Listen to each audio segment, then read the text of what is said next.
विद्यार्थियों नमस्कार, कैसे हैं आप लोग। उम्मीद करता हूं आप लोग बहुत कुशल से होंगे। मैं अनिल प्यासी आपका एक बार फिर आपकी अपनी क्लास प्यासी क्लास में बहुत बहुत स्वागत करता हूं।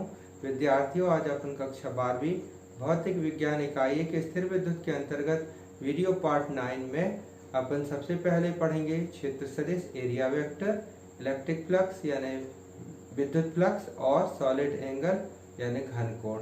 विद्यार्थियों, ये तीनों बिंदु अपन जो गॉस प्रमेय आगे पढ़ेंगे उसके लिए बहुत ही महत्वपूर्ण है और यहाँ से ऑब्जेक्टिव टाइप के क्वेश्चन भी, वस्तुनिष्ठ प्रश्न भी यहाँ से पूछे जाते हैं। इसलिए आप आज शुरू से अंत तक पूरा वीडियो देखिएगा और सूक्ष्मता पूर्वक अध्ययन कीजिएगा, जिससे आपको अच्छे से विषय वस्तु समझ में आ सके। और विद्यार्थियों, इसके बावजूद भी यदि कोई परेशानी जाती है तो लिखिएगा, हम उसका यथासंभव निदान करने का प्रयास करेंगे। तो विद्यार्थी नोटबुक उठाइए, चलते हैं आपकी अपनी क्लास प्यासी क्लास में। तो विद्यार्थी यहाँ पर देखते हैं सबसे पहले क्षेत्र सदिश यानी एरिया वेक्टर। यहाँ पर पहले शब्दों में देख लेते हैं, फिर इसको अपन समझते हैं। प्रत्येक पृष्ठ का क्षेत्रफल एक सदिश राशि होता है जिसमें परिमाण के साथ साथ दिशा भी होती है। जैसा अपन जानते हैं सदिश राशियों में परिमाण के साथ साथ दिशा भी बतानी पड़ती है। तो यहाँ प्रत्येक पृष्ठ का क्षेत्रफल एक सदिश राशि होता है जिसमें परिमाण के साथ साथ दिशा भी होती है और इसकी दिशा पृष्ठ के अभिलंबवत बाहर की ओर होती है।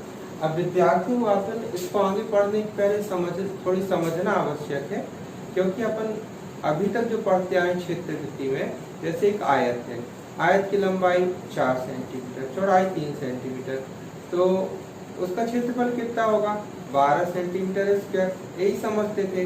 अब यहाँ ये प्रश्न उठता है विद्यार्थियों के मन में प्रायः कि यहाँ 12 सेंटीमीटर लिख दी, यहाँ पर दिशा बताने की कहाँ आवश्यकता पड़ी, तो क्षेत्रफल कैसे सदिश राशि हुई। तो विद्यार्थी इसको समझने के लिए अपन एक छोटा सा उदाहरण देखते हैं। ये रिंग है, अगर ये मान के चलें कि कहीं से द्रव का प्रवाह हो रहा है पूरा, अब उसमें अपन ने इस रिंग को ऐसा रख दिया ऐसा, तो स्वाभाविक है अगर पूरे में से पानी बह रहा है इसमें से, तो ये पूरा पानी इसमें से होकर के प्रवाहित होगा इस दिशा में, है ना। लेकिन अगर हम ये इसको थोड़ी सा ऐसा करके टर्न कर दें इस टाइप से, तो क्या जितना पानी पहले इससे होकर के गुजर रहा था उतना ही गुजरेगा? क्या नहीं गुजरेगा ना। इसको अगर ऐसा कर दें तो इससे और भी कम पानी है कि ना के बराबर कुछ भी नहीं गुजर पाएगा पानी। लेकिन जब ऐसा किए तो इसमें से होकर के पानी का प्रवाह हो रहा है, तो क्षेत्र तो वही है, लेकिन इसके डायरेक्शन को चेंज कर देने से इससे होकर के गुजरने वाले द्रव की मात्रा में परिवर्तन होता है। तो विद्यार्थी, इसी उदाहरण को अपन भौतिकी में एक विद्युत क्षेत्र के संबंध में देखते हैं। विद्यार्थी, दिख रहा होगा आपको, एक प्रयास किए अपन ने थोड़ी सा उसको समझने के लिए, मूर्त रूप में देने के लिए। ये प्लस प्लेट है और ये माइनस प्लेट है, यानी कि ये पूरी धनावेशित है, ये ऋणावेशित है। तो धन से ऋण की ओर क्या जाती है विद्युत बल रेखाएं। तो ये अपन ने ये लाइनें बनाई हैं, ये विद्युत बल रेखाओं को प्रदर्शित करने के लिए बनाई हैं, यानी ये पूरा एरिया विद्युत क्षेत्र हो गया। और ये लगभग एक समांतर, मतलब सभी समांतर दिखाई दे रही हैं, तो हम ये मान सकते हैं यहाँ पर विद्युत क्षेत्र एक समान है ना विद्यार्थियों। तो अब हम ये बात करते हैं कि ये हुआ ये, अब इसको हमने यहाँ पर रखा तो देख सकते हैं इसमें से होकर के बहुत सारी विद्युत बल रेखाएं गुजरती हुई प्रतीत हो रही है ना, गुजर रही हैं। लेकिन अगर हम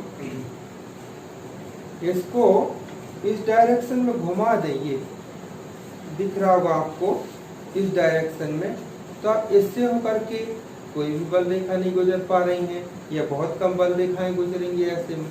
जबकि यही क्षेत्र अगर ऐसा था तो यहाँ से होकर के बहुत सारी बल रेखाएं गुजर पा रही हैं।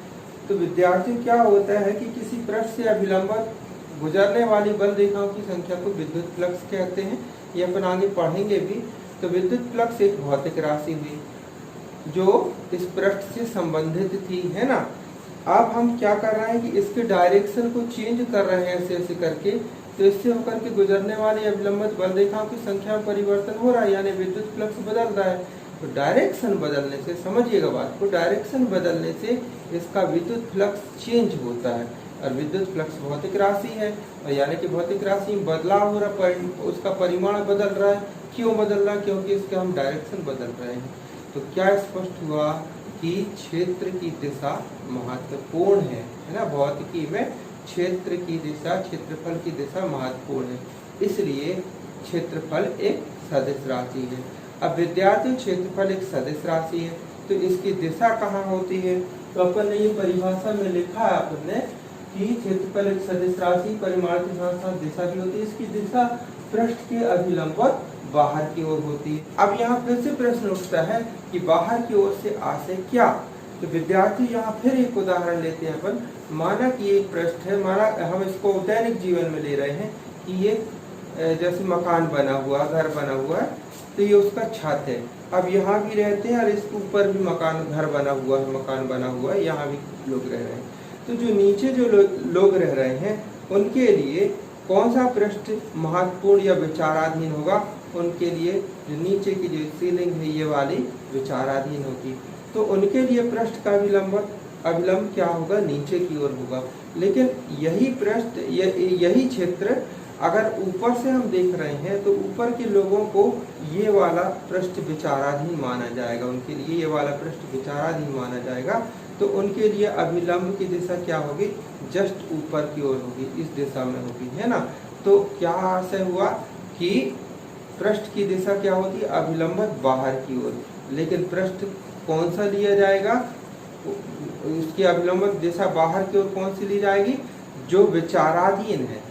या ऐसा इसको कह सकते हैं कि एक प्रॉब्लम को, एक समस्या, एक व्यंजक को सॉल्व करते समय पृष्ठ की दिशा एक ही ली जा सकती है। ठीक है विद्यार्थी, यहाँ देखते हैं क्षेत्र सदिश के बारे में कि यदि एक समतलीय पृष्ठ ले रहे हैं। समतलीय पृष्ठ लेने के लिए थोड़ी मैं यहाँ एक उदाहरण दे दूं कि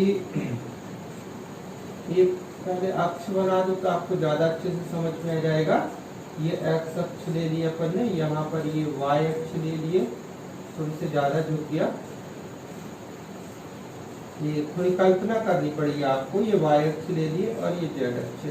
अब यहाँ पर एक समतलीय पृष्ठ एक्स वाई तल पर एक समतलीय पृष्ठ ले लिया अपन ने, ये समतलीय पृष्ठ ले लिए। यहाँ ए बी और सी ये मूल बिंदु है ना। तो विद्यार्थी समतलीय पृष्ठ ले लिए, ये माना कि आयत है। अब आयत की लंबाई और चौड़ाई निकालेंगे तो इसका क्षेत्रफल निकल आएगा। तो माना इस क्षेत्रफल, इसका परिमाण, मतलब इसका जो क्षेत्रफल निकाला अपन ने, क्षेत्रफल का परिमाण, तो वो कितना निकला, परिमाण वो निकल आया माना कि ds। ठीक है ना, इसका परिमाण लंबाई और चौड़ाई करने से। अब विद्यार्थी इस पृष्ठ के अभिलंब, चूंकि ऊपर साइड से देख रहे हैं अपन, तो इस पृष्ठ के अभिलंबवत मात्रक सदिश यानी यूनिट वेक्टर वो क्या होता है, ऊपर की ओर होता है। तो उसकी दिशा क्या होगी, उसकी दिशा जेड अक्ष के अनुदिश होगी। माना कि मात्रक सदिश हमने यहाँ पर बना दिया, इसको यूनिट वेक्टर n से दर्शा दिए, है ना, यूनिट वेक्टर से n से दर्शा दिए। अब इसका पृष्ठ का क्षेत्रफल क्या, क्षेत्र सदिश क्या हो, तो OACB इसका अभिलंब सदिश या क्षेत्र सदिश इस डायरेक्शन में होगा। इसको अपन ds से दर्शाएंगे, इसको अपन ds वेक्टर से दर्शाएंगे। तो ये हुआ एरिया वेक्टर। तो विद्यार्थी इसमें और इसमें बहुत अंतर है। ये क्या है, ये क्या है, क्षेत्रफल का परिमाण। ये क्या है, क्षेत्र सदिश एरिया वेक्टर, उस क्षेत्र की दिशा। तो इतना अपन ने समझ लिया। विद्यार्थी क्षेत्र सदिश को अपन गणित के द्वारा अगर समझना चाहें तो थोड़ी कुछ इस प्रकार से समझ सकते हैं। माना अपन ने एक आयत लिया, OACB आयत लिया, आयत की लंबाई हमने मान ली 4 सेंटीमीटर, ये 4 इकाई 4 सेंटीमीटर, ठीक है। अच्छा, ये चौड़ाई को अपन ने मान लिया 3 सेंटीमीटर। तो इसका जो क्षेत्रफल निकल गया, इसका जो क्षेत्रफल निकल आया वो कितना हो जाएगा, 4 × 3 यानी 12 सेंटीमीटर स्क्वायर।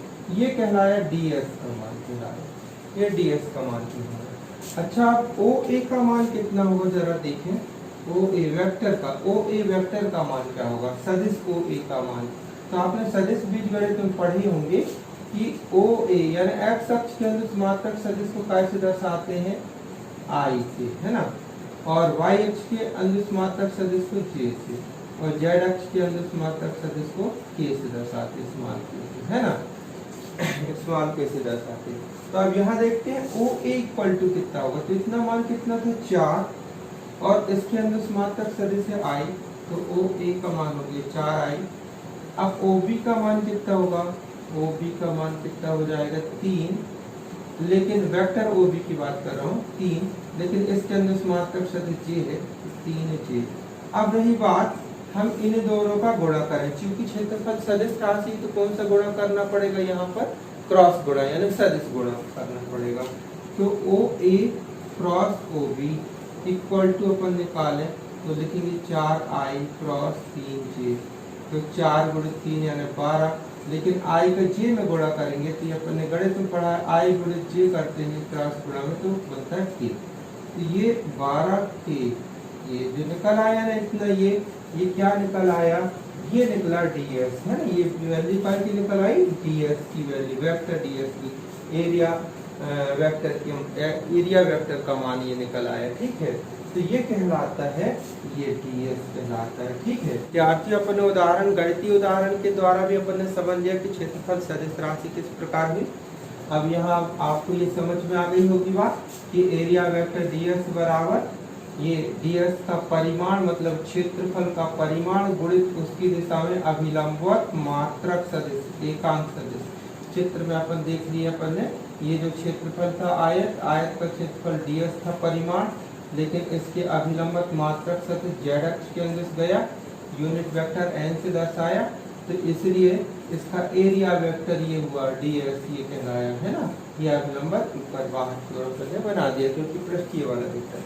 तो विद्यार्थी क्षेत्र सदिश, उम्मीद है आपको समझ में आ गई होगी बात। अब बात करते हैं विद्युत फ्लक्स की।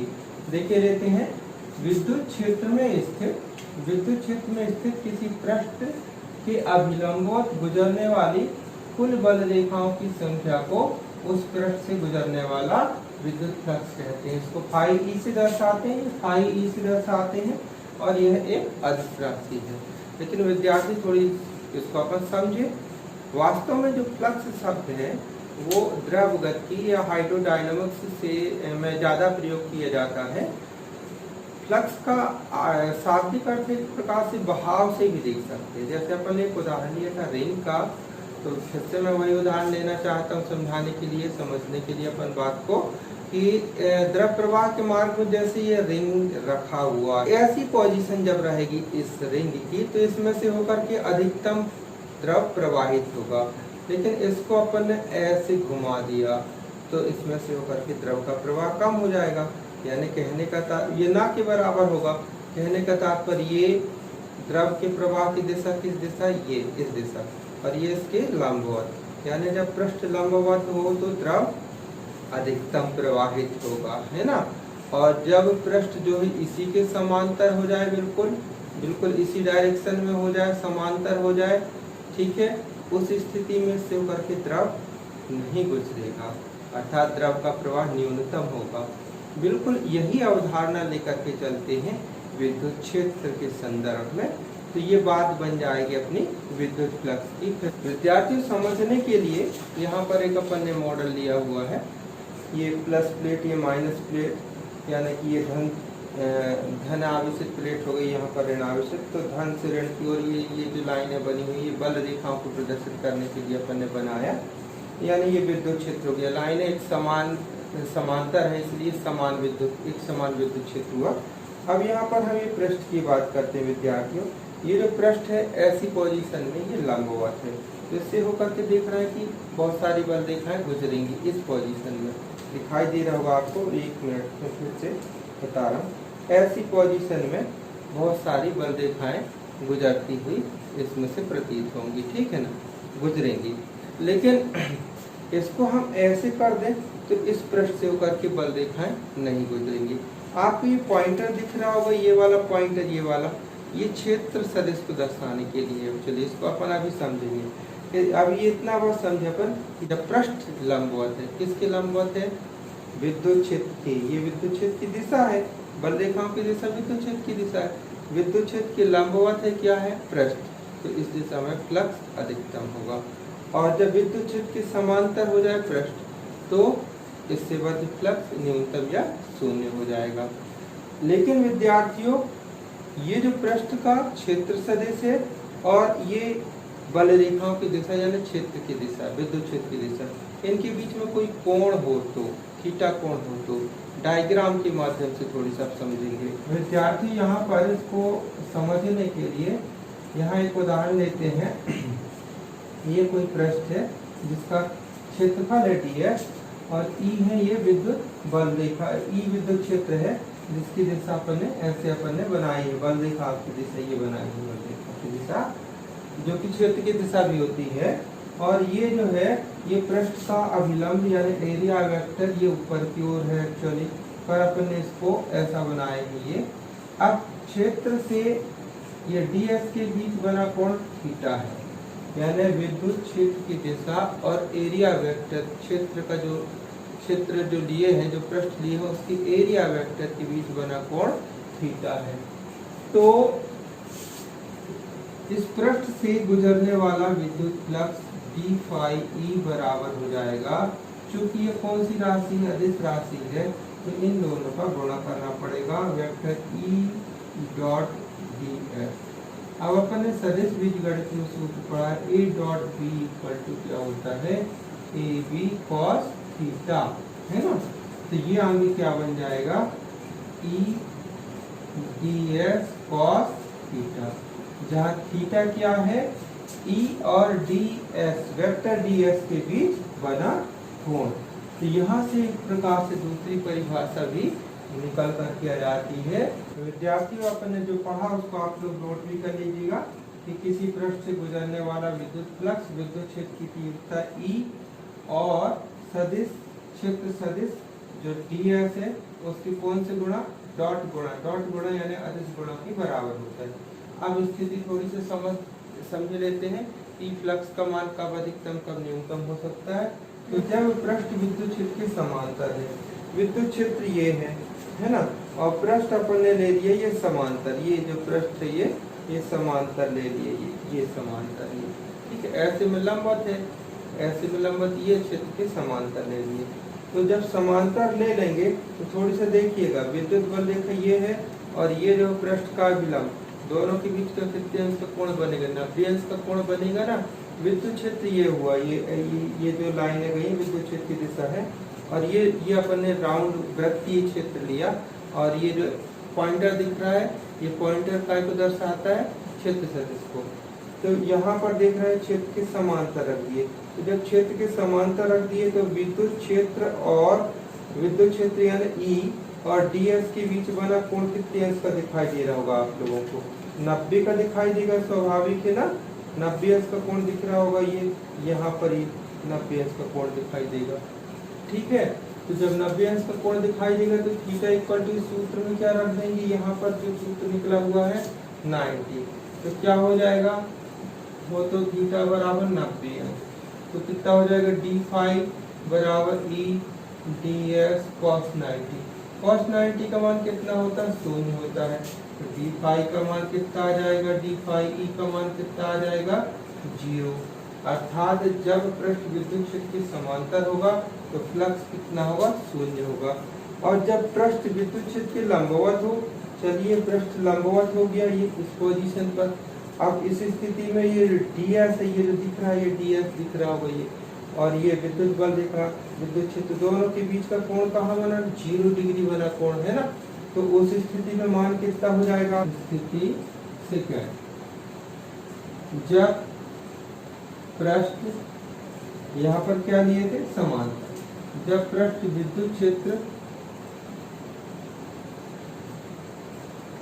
के लंबवत हो, तो E और ds के बीच बना कोण कितने अंश का हो गया था, 0 डिग्री के अंश का हो गया था ना। तो थीटा बराबर कितना आ जाएगा, 0 डिग्री। तो 0 डिग्री आ जाएगा तो फिर यहाँ पर कितना मान आ जाएगा, d फाई E बराबर E ds cos 0। cos 0 का मान कितना होता है, 1, तो d फाई E बराबर E ds आएगा, है ना। यानी यहाँ पर ये अधिकतम हो जाएगा, अधिकतम और यहाँ पर फ्लक्स हो जाएगा न्यूनतम। ये गणित के रूप में समझे कि विद्युत फ्लक्स कब अधिकतम होता है, कब न्यूनतम होता है, ये भी आपने जान लिया। अब थोड़ी सी बात बची है विद्युत फ्लक्स की मात्रक और विमीय सूत्र की। इसका मात्रक भी देख ले रहे हैं। तो चूंकि अपन ने सूत्र निकाला डी फाई ई बराबर ई डी एस, अधिक रूप में ये निकाले है ना। तो ई यानी विद्युत क्षेत्र की तीव्रता, तो विद्युत क्षेत्र की तीव्रता का मात्रक कितना हो जाएगा, न्यूटन प्रति कूलम। आइए है क्षेत्रफल, तो क्षेत्रफल का मात्रक क्या होगा, मीटर स्क्वायर। तो इसका मात्रक बन गया न्यूटन मीटर स्क्वायर प्रति कूलम। अपन इसको ऐसा लिख देना, न्यूटन मीटर स्क्वायर प्रति कूलम, इसका मात्रक हो गया। तो दूसरा मात्रक निकालते हैं यहाँ से। क्योंकि विभवांतर और तीव्रता में संबंध होता है, अपन ने पढ़ा है, क्योंकि विभवांतर बराबर तीव्रता गुणित दूरी। तो तीव्रता यानी ई, तो तीव्रता बराबर कितना निकल आएगा, तीव्रता बराबर विभवांतर बटे दूरी। ठीक है, ये तीव्रता बराबर हो गया। तो ई की जगह पर ये वाला सूत्र लगा दें, यहाँ पर रख दें यहाँ पर।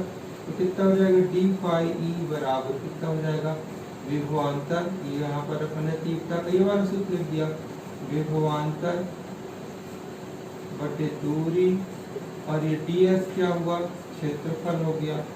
अब यहाँ से अपन दूसरा क्या निकाल सकते हैं, मात्रक। तो विभवांतर का होता है वोल्ट और क्षेत्रफल का यहाँ पर हो जाएगा मीटर स्क्वायर और दूरी का भी मीटर। तो 1 मीटर से मीटर यहाँ कैंसिल हो जाएगा।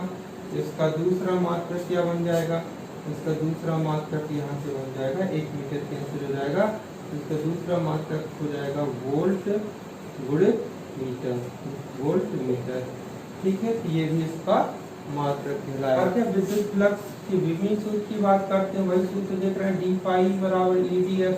तो ई का विमीय सूत्र गुणित डी एस का विमीय सूत्र, यानी विद्युत क्षेत्र की तीव्रता का विमीय सूत्र अपन ये लिखा, एम एल टी की घात ऋण 3 एक की घात ऋण 1 गुणित ये डी एस क्या क्षेत्रफल, तो क्षेत्रफल का मीटर स्क्वायर यानी कि फिर एल स्क्वायर बन जाएगा, है ना।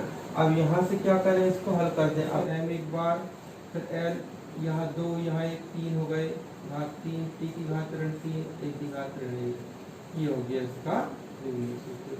तो विद्यार्थी विद्युत फ्लक्स के बारे में पढ़े। एक बात और कि विद्युत फ्लक्स 2 प्रकार का होता है, एक धनात्मक विद्युत फ्लक्स और ऋणात्मक विद्युत फ्लक्स।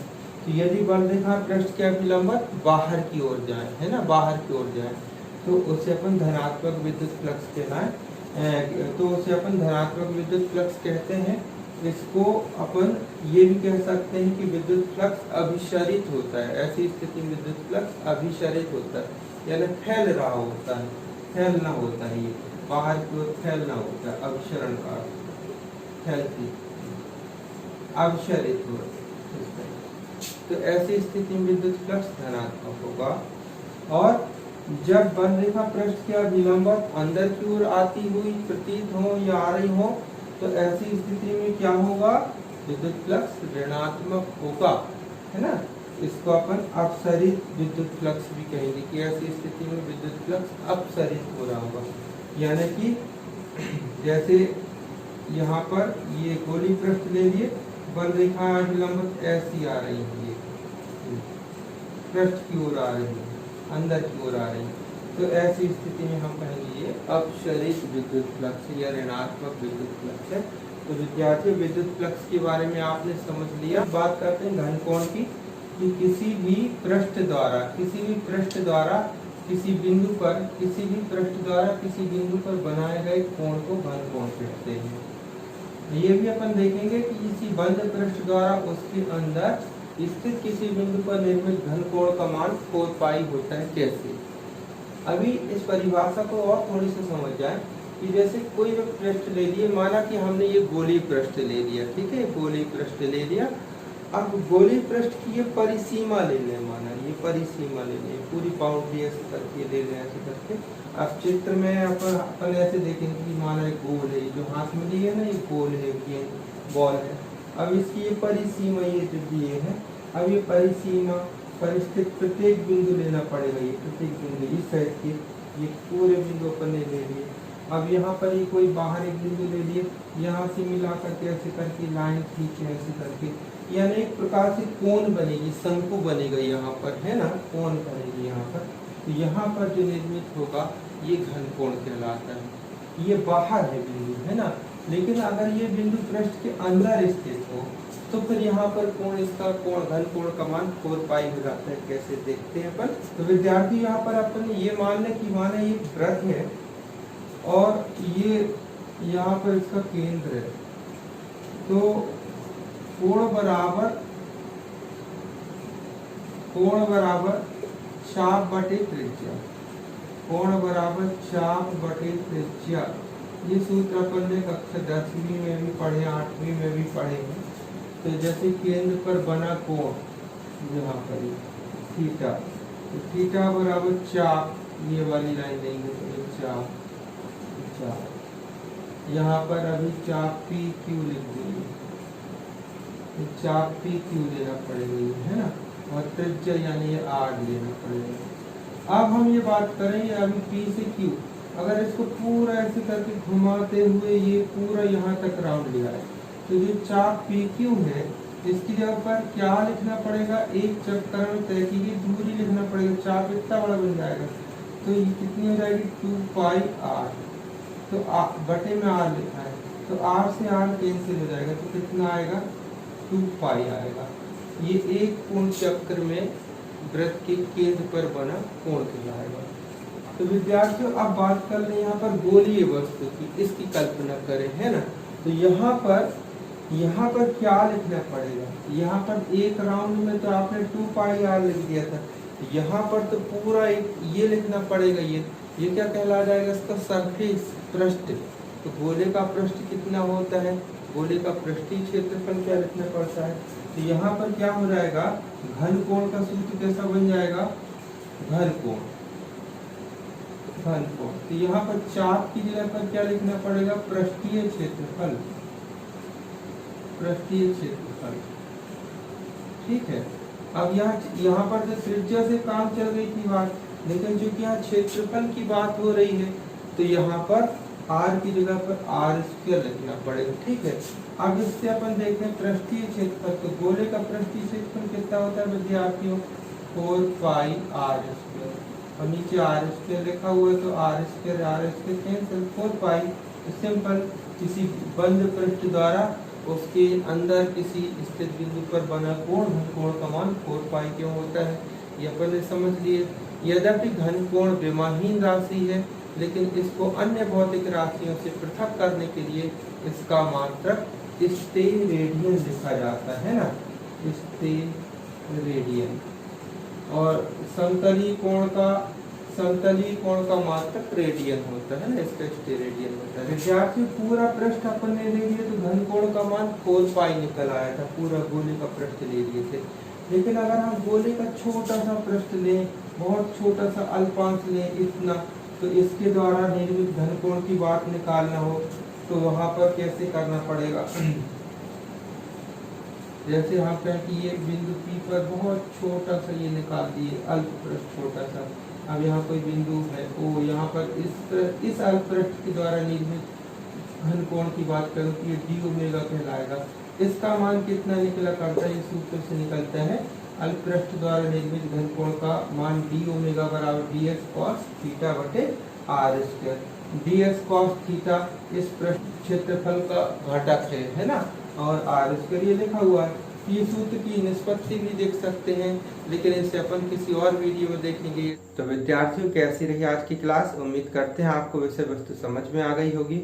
आपने बहुत मन लगा करके पूरा वीडियो देखा है, इसलिए धन्यवाद।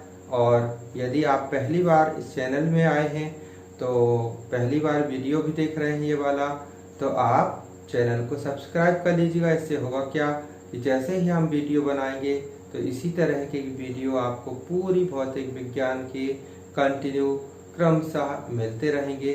तो चैनल को सब्सक्राइब कर लीजिएगा अगर अभी तक नहीं किए हैं तो। और इतना सब कुछ आपको समझ में आ ही रहा है, लाइक तो बनता है।